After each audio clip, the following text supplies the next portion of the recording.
Now let us look at one example, that is motion of a car on a level road. एक example से समझते हैं जो चीज हमने आपको कही अभी, motion of a car on a level road.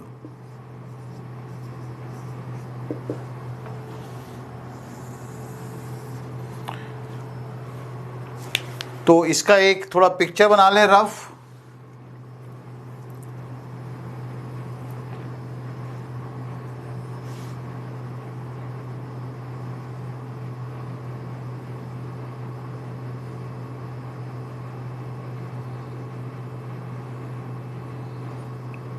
ठीक है, ड्राइंग मेरा बहुत अच्छा नहीं है, पर फिर भी मैं कोशिश कर लेता हूँ. मान लीजिए ये कार जैसा तो नज़र आ ही रहा है. ठीक है,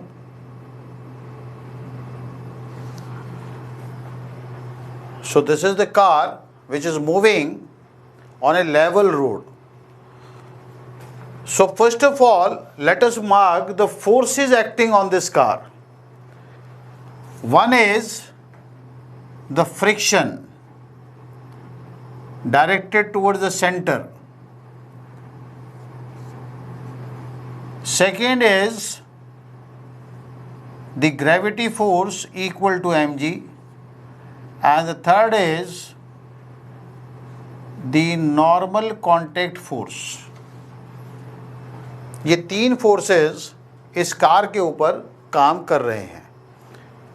forces acting,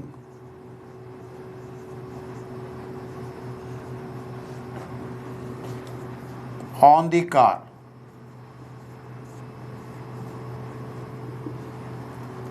A, frictional force,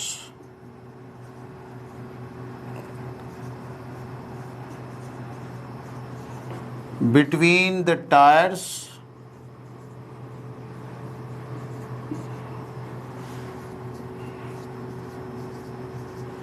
and the road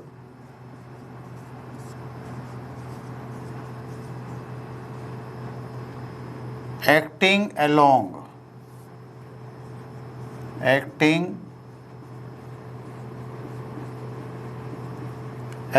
the horizontal, acting along the surface. ठीक है, horizontal surface towards the center. Direction is towards the center.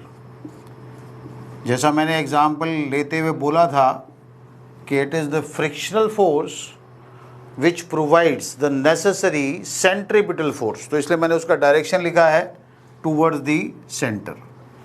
Second is the weight mg,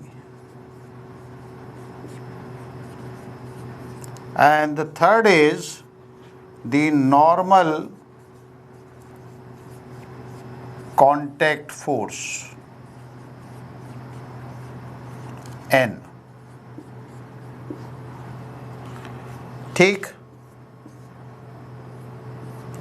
Now you can see in the diagram, since there is no acceleration in the vertical direction, तो vertical direction में बच्चों कोई acceleration काम नहीं कर रहा है. इसका मतलब समेशन एफ वाई, अगर मैं इसको एक्स और इसे वाई मान लूं, तो summation x F why should be zero, as there is no motion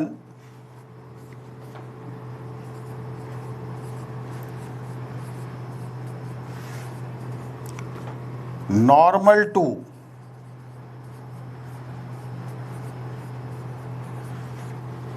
the ground,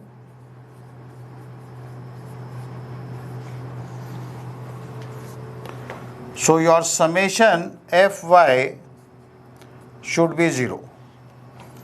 This implies what? Mg minus n should be equal to 0, or you can say mg is equal to n. Clear? There is no acceleration in the vertical direction. कोई acceleration vertical direction में नहीं है. There is no acceleration भी लिख सकते हैं आप. No acceleration in vertical direction.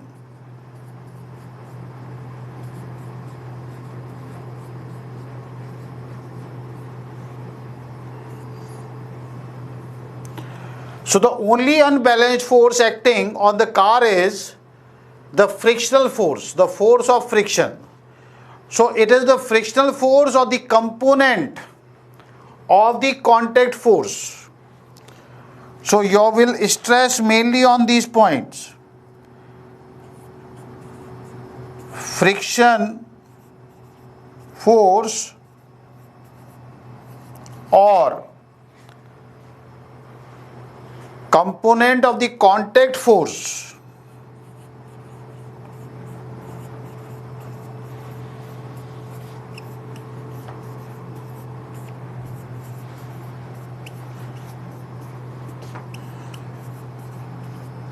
of the contact force between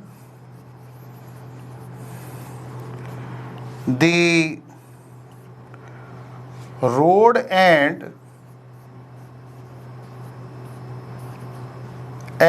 the tires.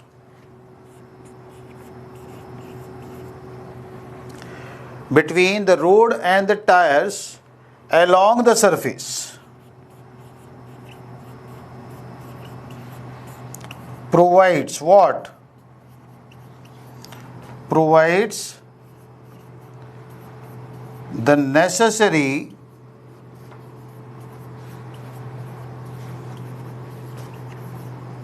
centripetal force. Frictional force or the component of the contact force between the road and the tires along the surface provides the necessary centripetal force. ठीक है, तो मुद्दा ये हुआ कि जो static frictional force है सिर्फ वो ही प्रोवाइड कर रहा है सेंट्रीपिटल एक्सेलरेशन को, और जो स्टैटिक फ्रिक्शनल फोर्स होता है बच्चों उसका एक्सप्रेशन हमने क्या पढ़ा था? Fs is mu s n. Fs is mu s n. तो मैं थोड़ा सा यहाँ पे रब कर रहा हूँ इसको.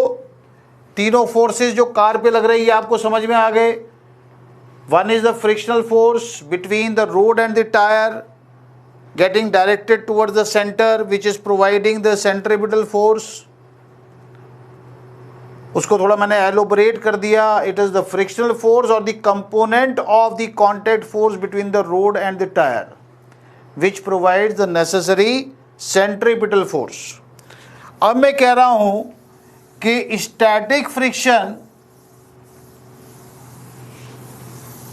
provide the necessary centripetal acceleration. ठीक है, it is the static friction that provides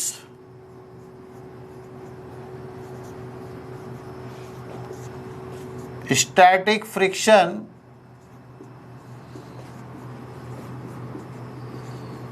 that provides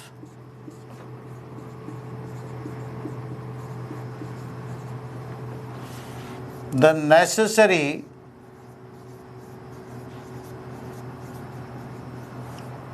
centripetal force, and Fs we know it is less than equal to mu s n. ठीक है, मैंने maximum static force of friction नहीं लिखा है, ये ध्यान रहे. That is equal to mu s n. मैं लिखा है static friction force provides the necessary centripetal acceleration. ठीक है, इसको एक्सेलरेशन कर लीजिए. that is Fs is mu s less than equal to mu Sn, and Fs is mv square by r.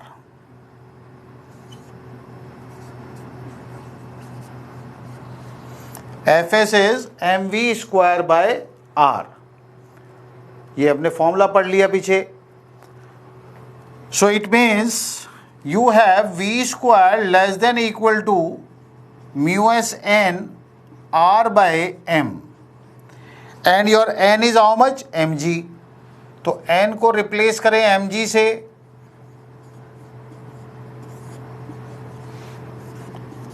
m से m cancel करें तो v less than equal to root of mu s r g. ये formula बच्चों याद करना है, ठीक है. इसको रट डालो. v is less than equal to means any speed which is either equal to root of mu s r g or it is less than mu s rg is safe. That is a safe speed. So in order to move along this circular path without skidding, so if you don't want that your car skids outwards, your safe limit is given by this expression v less than equal to root of mu s r g. और इसमें आप एक चीज note करें कि this formula is independent of the mass of the car. That is v is independent of the mass. Mass से कोई लेना देना नहीं है, ठीक है. हमें क्या क्या चीज देखनी है? एक तो coefficient of static friction between the road and the tyre. Mu S is the coefficient of static friction. एक तो हमें इसकी वैल्यू देखनी है.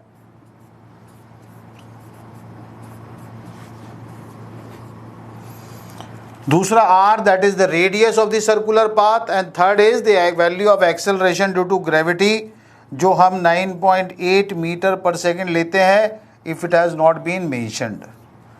ठीक है. तो यहाँ पे r क्वेश्चन के हिसाब से बदलता रहेगा, रेडियस जो है, and accordingly you can find out v. सो इस एक्सप्रेशन को देख के ये तो आप समझ गए होंगे कि v मैक्सिमम कितना होगा, ठीक है. If you don't want skidding of the vehicle, तो उसके लिए क्या मैक्सिमम स्पीड आप रख सकते हो? तो that v maximum is given by under root of mu s r g. This is the maximum speed. Maximum speed with which the car can go around a level road on a circular track without skidding.